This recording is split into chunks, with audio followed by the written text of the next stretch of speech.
Hemavathi express canal ವಿರೋಧಿಸಿ ಪ್ರತಿಭಟನೆ ಈಗಾಗಲೇ ಶುರುವಾಗಿದೆ. ತಾಲೂಕು ಕಚೇರಿ ಎದುರು ಪ್ರತಿಭಟನೆಯನ್ನು ನಡೆಸಲಾಗಿದ್ದು, ಮಾಜಿ ಶಾಸಕ ಪಿಆರ್ ಸುಧಾಕರ್ ಲಾಲ್ ನೇತೃತ್ವದಲ್ಲಿ ಕೊರಟಗೆರೆಯಲ್ಲಿ ಪ್ರತಿಭಟನೆ ಆರಂಭವಾಗಿದೆ. ಹೇಮಾವತಿ ಎಕ್ಸ್‌ಪ್ರೆಸ್ ಕೆನಾಲ್ ವಿರೋಧಿಸಿ ಇನ್ನು ಎಕ್ಸ್‌ಪ್ರೆಸ್ ಲಿಂಕ್ ಕೆನಾಲ್ ಕಾಮಗಾರಿಯನ್ನ ತತ್ಕ್ಷಣವೇ ನಿಲ್ಲಿಸುವಂತೆ ಆಗ್ರಹದ ಕೂಗು ಕೇಳಿ ಬರ್ತಾ ಇದೆ. ಹೇಮಾವತಿ ನಾಲೆ 70ನೇ ಕಿಲೋಮೀಟರ್ನಿಂದ ಕುಣಿಗಲ್ ಮೂಲಕ ಲಿಂಕ್ ಎಕ್ಸ್‌ಪ್ರೆಸ್ ಕೆನಾಲ್ ಕಾಮಗಾರಿಗೆ ವಿರೋಧ ವ್ಯಕ್ತವಾಗ್ತಾ ಇದೆ. ಕುಣಿಗಲ್ನಿಂದ ಶ್ರೀರಂಗ ಏತ ನೀರಾವರಿ ಯೋಜನೆ ಮೂಲಕ ರಾಮನಗರ ಜಿಲ್ಲೆಗೆ ನೀರು ಹರಿಸುವಂತಹ ಯೋಜನೆ ಇದಾಗಿತ್ತು. ಈ ಯೋಜನೆಗೆ ಹೇಮಾವತಿ ಎಕ್ಸ್‌ಪ್ರೆಸ್ ಲಿಂಕ್ ಕೆನಾಲ್ ಯೋಜನೆ ಕೈ ಬಿಡುವಂತೆ ಆಗ್ರಹದ ಕೂಗು ವ್ಯಕ್ತವಾಗ್ತಾ ಇದೆ. ಹೆಚ್ಚುವರಿ ನೀರನ್ನ ಅಲೋಕೇಶನ್ ಮಾಡಿಸಿಕೊಂಡು ನೇರವಾಗಿ ಮುಖ್ಯ ನಾಲೆಯಲ್ಲಿ ತೆಗೆದುಕೊಂಡು ಹೋಗುವಂತೆ ಒತ್ತಾಯದ ಕೂಗು ಕೇಳಿ ಬರ್ತಾ ಇದ್ದು, ಪ್ರತಿಭಟನೆಯಲ್ಲಿ ತಾಲೂಕಿನ ವಿವಿಧ ಸಂಘಟನೆಗಳು, ರೈತ ಸಂಘಟನೆಗಳು, ವಿವಿಧ ಕನ್ನಡ ಪರ ಸಂಘಟನೆಗಳು, ವರ್ತಕರ ಸಂಘಗಳು, ನಾಗರಿಕರು ಭಾಗಿಯಾಗಿದ್ದಾರೆ. ಇನ್ನು ತಾಲೂಕು ಬಂದ್ಗೆ ಸಂಘ ಸಂಸ್ಥೆಗಳು, ಅಂಗಡಿ ಮಾಲೀಕರು, ವ್ಯಾಪಾರಸ್ಥರಿಂದ ಬೆಂಬಲ ವ್ಯಕ್ತವಾಗ್ತಾ ಇದೆ. ಬೆಳಗ್ಗೆಯಿಂದ ಅಂಗಡಿ ಮುಗ್ಗಟ್ಟುಗಳನ್ನು ಮುಚ್ಚುವ ಮೂಲಕ ಬಂದ್ಗೆ ಬೆಂಬಲವನ್ನ ವ್ಯಕ್ತಪಡಿಸಿವೆ ಅಂಗಡಿ ಮುಗ್ಗಟ್ಟುಗಳು. ಹೇಮಾವತಿ ಲಿಂಕ್ ಕೆನಾಲ್ ವಿರುದ್ಧ ಪಕ್ಷಾತೀತವಾಗಿ ಕೊರಟಗೆರೆ ಬಂದ್ ನಡೆದಿದೆ. ಪಟ್ಟಣದ ಕೆಎಸ್ಆರ್ಟಿಸಿ ಬಸ್ ನಿಲ್ದಾಣದಿಂದ ಪಟ್ಟಣದ ರಸ್ತೆಯ ಮುಖಾಂತರ ತಾಲೂಕು ಆಫೀಸ್ಗೆ ಪ್ರತಿಭಟನೆಯ ಕೂಗು ತಲುಪಿದೆ. ವಿವಿಧ ಪಕ್ಷಗಳ ಮುಖಂಡರು ಹಾಗೂ ರೈತರು ಈ ಒಂದು ಪ್ರತಿಭಟನೆಯಲ್ಲಿ ಪಾಲ್ಗೊಂಡಿದ್ದು, ಮಾಜಿ ಶಾಸಕ ಸುಧಾಕರ್ ಲಾಲ್ ಮಾತನಾಡಿದ್ದು, ಕೊರಟಗೆರೆ ವಿಧಾನಸಭಾ ಕ್ಷೇತ್ರದ ಮೂಲೆ ಮೂಲೆಗಳಿಂದ ರೈತರು ಆಗಮಿಸಿ ಬಂದ್ ಅನ್ನು ಯಶಸ್ವಿ ಮಾಡಿದ್ದಾರೆ. ಇವತ್ತು ಕೊರಟಗೆರೆಯಲ್ಲಿ ಮೊದಲ ಹೋರಾಟವನ್ನು ನಡೆಸಿದ್ದೇವೆ. ಕೂಡಲೇ ಸರ್ಕಾರ ಈ ಒಂದು ಎಕ್ಸ್‌ಪ್ರೆಸ್ ಕೆನಾಲ್ ಯೋಜನೆಯನ್ನ ಕೈ ಬಿಡಬೇಕು ಅಂತ ಆಗ್ರಹಿಸಿದರು. Satish S, Matru TV, Koratagere. Hemavathi express channel ಅಂತ ಏನು ಮಾಡಿ ಕೆಲ ರಾಜಕಾರಣಿಗಳು ನಮ್ಮ ತುಮಕೂರು ಜಿಲ್ಲೆಗೆ ಬರ್ತಕ್ಕಂಥ ನೀರನ್ನು ರಾಮನಗರ ಮಾಗಡಿಗೆ ತೊಗೊಂಡು ಹೋಗೋ ಒಂದು ಪ್ರಯತ್ನದಲ್ಲಿದ್ದಾರೆ. ಅದು ವಿರುದ್ಧ ಇವತ್ತು ಎಲ್ಲ ತಾಲೂಕುಗಳಲ್ಲೂ ಬಂದು ಹಾಗೂ ಪ್ರತಿಭಟನೆ ಹಮ್ಮಿಕೊಂಡಿದ್ರು. ಅದೇ ರೀತಿ ನಮ್ಮ ಕೊರಟಗೆರೆ ಕ್ಷೇತ್ರದಲ್ಲಿ ಎಲ್ಲ ನಾಗರಿಕರು, ರೈತ ಬಾಂಧವರು, ಎಲ್ಲ ಸಂಘ ಸಂಸ್ಥೆಯವರು, ವರ್ತಕರು ಎಲ್ಲರೂ ಸೇರಿ ನಾವಿವತ್ತು ಬಂದ್ ಆಚರಣೆ ಮಾಡಿ, ಹಾಗೆ ಒಂದು ಪ್ರತಿಭಟನೆ ಮಾಡಿ ರಾಜ್ಯಪಾಲರಿಗೆ ಒಂದು ಮನವಿ ಕೊಟ್ಟಿದ್ದೀವಿ. ಯಾಕಂದರೆ ಸರ್ಕಾರದ ಮೇಲೆ ನಮ್ಗೆ ನಂಬಿಕೆ ಇಲ್ಲ. ಈಗ ಸರ್ಕಾರ ಇದ್ದೇ ಅವರು ನಮಗೆಲ್ಲ ಅನ್ಯಾಯ ಮಾಡ್ತಿರೋದ್ರಿಂದ ರಾಜ್ಯಪಾಲರಿಗೆ ಆ ಮನವಿಯನ್ನು ತಲುಪಿಸ್ಬೇಕು ಅಂತೇಳಿ ತಹಸೀಲ್ದಾರ್ ಮೂಲಕ ಕೊಟ್ಟಿದ್ದೀವಿ. ಉದ್ದೇಶ ಇಷ್ಟೇ, ಈ ರಾಜಕಾರಣಿಗಳಿಗೆ ಇಷ್ಟು ದಿನ ಒಂದು ರಾಜ್ಯಕ್ಕೆ ಇನ್ನೊಂದು ರಾಜ್ಯಕ್ಕೆ ತಂದಿಡ್ತಾ ಇದ್ರು. ಈಗ ಜಿಲ್ಲೆಗೆ ತಂದಿಡೋ ವ್ಯವಸ್ಥೆ ನಡೀತಾ ಇದೆ. ದಯಮಾಡಿ ಇಂಥ ಅವಕಾಶ ಮಾಡಿಕೊಡ್ಬೇಡಿ.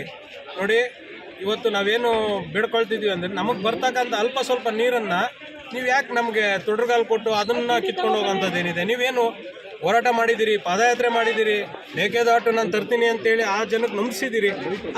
ಆ ಜನರ ನಂಬಿಕೆನ ಉಳಿಸ್ಕೊಳ್ಳಿ. ಅದು ಬಿಟ್ಟು ತುಮಕೂರು ಜನಕ್ಕೆ ಯಾಕೆ ಅನ್ಯಾಯ ಮಾಡೋಕ್ಕೆ ಬರ್ತಿದ್ದೀರಿ ಅಂತೇಳಿ ಇವತ್ತು ನಾನು ಈ ನಿಮ್ಮ ಮಾಧ್ಯಮದ ಮೂಲಕ ಸರ್ಕಾರಕ್ಕೆ ತಿಳಿಸುವಂಥ ಪ್ರಯತ್ನ ಮಾಡ್ತೀನಿ. ಇಷ್ಟು ಹೇಳಿ ನನ್ನ ಮಾತು. ಹೇಮಾವತಿ ಎಕ್ಸ್‌ಪ್ರೆಸ್ ಕೆನಾಲ್ನ ಏನು ಸರ್ಕಾರ ಮಾಡಲಿಕ್ಕೆ ಹೊರಟಿದೆ, ಅದನ್ನು ವಿರೋಧಿಸಿ ರೈತ ಹೋರಾಟ ಸಮಿತಿಯವರು ಇವತ್ತು ಒಂದು ಪ್ರತಿಭಟನೆಯನ್ನು ಹಮ್ಮಿಕೊಂಡಿದ್ದಾರೆ. ಈ ಒಂದು ಪ್ರತಿಭಟನೆಗೆ ಪಕ್ಷಾತೀತವಾಗಿ ಎಲ್ಲ ಮುಖಂಡರುಗಳು ಕೂಡ, ನಾಗರಿಕರು ಕೂಡ ಇವತ್ತು ಈ ಒಂದು ಪ್ರತಿಭಟನೆಯಲ್ಲಿ ಭಾಗವಹಿಸಿದ್ದಾರೆ. ಮತ್ತು ಕೊರಟಗೆರೆ ಬಂದನ್ನು ಕೂಡ ಇವತ್ತು ಯಶಸ್ವಿಯಾಗಿ ಮಾಡಿರ್ತಕ್ಕಂಥದ್ದಕ್ಕೆ ನಾನು ನಮ್ಮ ವರ್ತಕರಿಗೆ ಅಭಿನಂದನೆಗಳನ್ನ ಹೇಳ್ತೇನೆ. ಮತ್ತು ನಮ್ಮ ಈ ಒಂದು ಹೋರಾಟ ಏನಿದೆ, ಇದು ಪ್ರಥಮ ಹೆಜ್ಜೆ. ಯಾವುದೇ ಕಾರಣಕ್ಕೂ ಹೇಮಾವತಿ ನೀರನ್ನು ಸುರಂಗದ ಮೂಲಕ ಎಕ್ಸ್‌ಪ್ರೆಸ್ ಕೆನಾಲ್ ಮುಖಾಂತರ ಹೊರ ಜಿಲ್ಲೆಗಳಿಗೆ ತೆಗೆದುಕೊಂಡು ಹೋಗ್ತಕ್ಕಂಥ ಯೋಜನೆ ಇದೆ. ಅದರ ವಿರುದ್ಧವಾಗಿ ಇವತ್ತಿನ ಹೋರಾಟ ಏನಿದೆ, ಇದು ಪ್ರಥಮ ಹೆಜ್ಜೆ. ಮುಂದಿನ ದಿನಗಳಲ್ಲಿ ಕೂಡ ನಾವೆಲ್ಲರೂ ಸೇರಿ ಉಗ್ರವಾಗಿರ್ತಕ್ಕಂಥ ಹೋರಾಟವನ್ನು ಮಾಡ್ತೇವೆ. ನಾನು ಕೂಡ ಈ ಸಂದರ್ಭದಲ್ಲಿ ಸರ್ಕಾರವನ್ನು ಒತ್ತಾಯ ಮಾಡ್ತೇನೆ. ನಮ್ಮ ಹೇಮಾವತಿ ನೀರೇನಿದೆ, ಅದು ನಮ್ಮ ರೈತರಿಗೆ ಏನು, ನಮ್ಮ ರೈತರ ಹಕ್ಕದು. ಆ ರೈತರ ಹಕ್ಕಿಗೆ ಯಾವುದೇ ಕಾರಣದಿಂದ ತೊಂದರೆ ಆದರೆ ನಾವು ಯಾರೂ ಕೂಡ ಸುಮ್ಮನೆ ಕೂರೋದಿಲ್ಲ ಅಂತಕ್ಕಂಥ ಮಾತನ್ನು ಕೂಡ ಈ ಸಂದರ್ಭದಲ್ಲಿ ಹೇಳಲಿಕ್ಕೆ ಇದನ್ನು ಹಮ್ಮಿಕೊಂಡಿದ್ದೇವೆ. ಅದು ಮೊದಲನೇ ಹೆಜ್ಜೆ ಅಂತ ಸಾಹೇಬರು ಹೇಳಿದ್ರು. ಅದೇ ಥರದಲ್ಲಿ ಮುಂದಿನ ದಿನಗಳಲ್ಲಿ ಇನ್ನೂ ಹೆಚ್ಚು ಪ್ರಮಾಣದಲ್ಲಿ ಇನ್ನೂ ಉಗ್ರ ಹೋರಾಟ ಮಾಡ್ತೀವಿ ಎಂದು ಈ ಮುಖಾಂತರ ತಿಳಿಸ್ತೀವಿ. ಏನು 24 TMC ನೀರು ಬರ್ತಾ ಇದೆಯೋ, ಅದು ಪೂರ್ಣ ಪ್ರಮಾಣದಲ್ಲಿ ಆಗಲೇ ನಮಗೆ ಬರ್ತಿಲ್ಲ. ಅದರಲ್ಲಿ 7 TMC ನೀರನ್ನು ನಾಗಮಂಗಲ ಕೊಡ್ತಾ ಇದ್ದಾರೆ. ಅದಾದ ನಂತರ 1.5 ತುಮಕೂರು ಗ್ರಾಮಾಂತರ ಯುಟಿಲೈಸ್ ಆಗ್ತಾ ಇದೆ. 1 TMC ತುಮಕೂರು ನಗರಕ್ಕೆ ಬರ್ತಾ ಇದೆ. ಮಿಕ್ಕಿದ ನೀರೆಲ್ಲ ಹೋಗ್ತಾ ಇದೆ. ಅವರು ನೀರೇ ಬರ್ತಿಲ್ಲ ಆ ಕಡೆಯಿಂದ. ಆ ನೀರಲ್ಲೂ ಮತ್ತೆ ಇವರು ತಡೆಗಟ್ತಾ ಇದ್ದಾರೆ. ಅದರಲ್ಲಿ ಮತ್ತೆ ಬೇರೆ ಕಡೆ ಕೊಡಿ ಅಂತ ಹೇಳ್ತಾರೆ. ನಾವು ನೀರು ಕುಡಿದ ಬೇರೆ ಏನು ಮಾಡಬೇಕು? ಆ ಒಂದು ವಿಚಾರವಾಗಿ ಇನ್ನೂ ಮುಂದಿನ ಉಗ್ರ ಹೋರಾಟ ಮಾಡ್ತೀವಿ ಅಂತ ಈ ಮುಖಾಂತರ ತಿಳಿಸ್ತಾ ಇದ್ದೀವಿ. ಕೊರಟಗೆರೆ ಬಂದನ್ನು ಯಶಸ್ವಿಗೊಳಿಸಿ ತುಮಕೂರು ಜಿಲ್ಲಾ ಬಂದ್ಗೆ ಬೆಂಬಲಿಸಿ ಎಕ್ಸ್ಪ್ರೆಸ್ ಕೆನಾಲ್ ವಿರೋಧಿ ಹೋರಾಟ ಸಮಿತಿ ಕರೆ ಕೊಟ್ಟಂಥ ಬಂದ್ಗೆ ಕೊರಟಗೆರೆ ಪೂರಕವಾಗಿ ಸ್ಪಂದಿಸಿ ಬಂದ್ ಯಶಸ್ವಿಗೊಳಿಸಿದ್ದೀವಿ. ಸರ್ಕಾರದ ವಿರುದ್ಧ ರಾಜ್ಯಪಾಲರಿಗೆ ಒಂದು ಮನವಿನೂ ನೀಡಿದ್ದೀವಿ. ದಯಮಾಡಿ ಸರ್ಕಾರ ಅರ್ಥ ಮಾಡ್ಕೋಬೇಕು. ಮಧುಗಿರಿ, ಕೊರಟಗೆರೆ, ಪಾವಗಡ ತಾಲೂಕುಗಳು ಮೊದಲೇ ಬಯಲು ಸೀಮೆ ಪ್ರದೇಶ.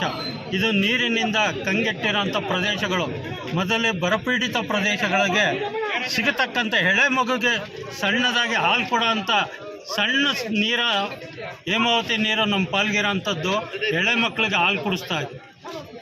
ಅಂಥದ್ದನ್ನು ಸಹ ಕಿತ್ಕೊಂಡು ಇವತ್ತು ಇನ್ನೊಂದು ಭಾಗಕ್ಕೆ ಹಾಲು ಕೊಡೋಕ್ಕೆ ಹೊರಟಿರೋ ಅಂಥ ಈ ಸರ್ಕಾರದ ರಾಜಕಾರಣಿಗಳಿಗೆ ಏನು ಹೇಳಬೇಕು ಅನ್ನೋದು ನನಗಂತೂ ಅರ್ಥ ಆಗ್ತಾಯಿದೆ. ಏನು ನಮಗೆ ಅತ್ಯವಶ್ಯಕವಾಗಿ ಬೇಕಾಗಿರೋ ನೀರುಗಳು ಭದ್ರಾ ಮೇಲ್ದಂಡೆ ಯೋಜನೆ ಆಗ್ಬೋದು, ಹೇಮಾವತಿದಾಗ್ಬೋದು, ಕಾವೇರಿ ಇದರಿಂದ ಆಗ್ಬೋದು. ನಮ್ಮ ಹೋರಾಟದ ಮುಖೇನ ಸ್ವತಂತ್ರ ಬಂದು 70 ವರ್ಷ ಆದ್ರೂ ಯಾವುದೇ ಒಂದು ಮುಖ್ಯವಾದ ಯೋಜನೆ ಈ ಭಾಗದವ್ರಿಗಿಲ್ಲ. ಅಂಥದ್ರಲ್ಲಿ ಕುಡಿಯೋ ನೀರಿಗಾಗಿ ಅಂತ ಹೇಮಾವತಿಯನ್ನು ಕೇವಲ 20 ವರ್ಷದ ಹಿಂದೆ ಅದು ಹೋರಾಟ ಮಾಡಿ ಪಡೆದಿದ್ದು, ಅದು ಕೇಂದ್ರ ಸರ್ಕಾರದ ಸಹಕಾರದೊಟ್ಟಿಗೆ. ಅದನ್ನು ನೆನಪಿಸ್ಕೊತ ಈಗ ರೈತರಿಗೆ ಅನುಕೂಲ ಆಗಬೇಕು, ಎಲ್ಲ ಕೆರೆಗಳಿಗೂ ನೀರು ತುಂಬುವಂಥ ಒಂದು ಎತ್ತಿನ ಒಳ್ಳೆ ಯೋಜನೆ ಬರ್ತಾ ಇದೆ. ಆ ಯೋಜನೆಯೂ ಸಹ ತುಂಬ ಕುಂಠಿತ ಆಗಿದೆ. 10,000 ಕೋಟಿಗೆ ಆರಂಭವಾದ ಯೋಜನೆ ಈಗ 25,000 ಕೋಟಿ ಮುಟ್ತಾ ಇದೆ ಅನ್ನೋದಾದರೆ ಸಾರ್ವಜನಿಕರ ಹಣ ಹೇಗೆ ಪೋಲಾಗ್ತಾ ಇದೆ, ಈ ಹಣ ಯಾರು ಜೇಬಿಗೆ ತುಂಬ್ತಾ ಇದೆ? ಯೋಜನೆಗಂತೂ ಹೋಗ್ತಾ ಇಲ್ಲ. ಯೋಜನೆ ಹೆಸರಲ್ಲಿ ರಾಜಕಾರಣಿಗಳು ಹಣ ಮಾಡಲಿಕ್ಕೆ ಹೊರಟಿದ್ದಾರೆ. ನಮ್ಮ ಭಾಗದ ಜನಪ್ರತಿನಿಧಿಗಳು ಅದೇನು ಮಾಡ್ತಾ ಇದ್ದಾರೆ? ನಿದ್ದೆ ಹೋಗ್ತಾ ಇದ್ದಾರಾ? ಈ ನಮ್ಮ ಭಾಗದ ಜನಪ್ರತಿನಿಧಿಗಳಿಗೆ ನಿಜವಾಗಿಯೂ ನೀರಿನ ಸಾಕ್ಷರತೆಯನ್ನು ನಮ್ಮ ರೈತರಿಗೆ ಏನು ಕೊಡಬೇಕು? ಇವರೇನೋ ಕೊಡೋದು ಬೇಡ ಸ್ವಾಮಿ, ನೀರೊಂದು ಕೊಡಲಿ. ಯಾವುದೇ ಉಚಿತ ಯೋಜನೆಗಳು ನಮ್ಗೆ ಅವಶ್ಯಕತೆ ಇಲ್ಲ. ರೈತರಿಗೆ ನೀರು ಸಹಕಾರ ಕೊಟ್ಟರೆ ದೇಶಕ್ಕೆ ಇವರೇ ಸಂಪೂರ್ಣ ಉಚಿತವಾಗಿ ಎಲ್ಲ ಯೋಜನೆಗಳು ಕೊಡುವಷ್ಟು ಶಕ್ತಿ ಕೊಡ್ತಾರೆ. ಸರ್ಕಾರ ಇದನ್ನು ಮನಗಾಡಬೇಕು ಅಂತೇಳಿ ನಾನು ಇವತ್ತಿನ ಒಂದು ಪ್ರತಿಭಟನೆಯನ್ನು ಬೆಂಬಲಿಸಿ ಈ ಒಂದು 2 ಮಾತುಗಳನ್ನು ವಿರಾಮ ಹೇಳ್ತಾ